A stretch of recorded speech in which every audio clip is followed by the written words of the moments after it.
Felipe Gramemeyer. Senhor presidente, senhoras vereadoras, senhores vereadores, primeiramente cumprimentar todos os presentes aqui, elogiar a luta do vereador Bressan, e é mais uma conquista, vereador Bressan, através do seu mandato. Agora, nós temos que aproveitar esse momento também para fazer um debate, talvez ampliar esse debate, da falta de mobilidade da cidade de Caxias do Sul. Vocês imaginem o que seria da cidade se todas as crianças, vou usar só as crianças, sem usar as empresas que eles transportam, só as crianças tivessem que ser levadas às escolas de carro. O que seria?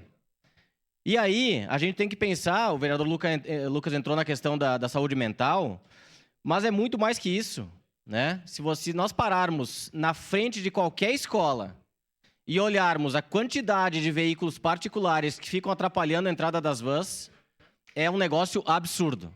É um negócio absurdo. Fiquem em São Pelegrino, na Júlio, nos fundos do São Carlos, só para ver o que acontece. Só ali. Questão de meia hora, se a Secretaria de Transportes quer multar alguém, que pare ali meia hora, vai conseguir muita multa. Então, assim, nós temos que ter a sensibilidade para discutir a questão de toda essa questão da falta de mobilidade em Caxias do Sul. Porque se nós não tivéssemos o transporte coletivo, o transporte de vans, o transporte de ônibus das empresas, a cidade não andaria.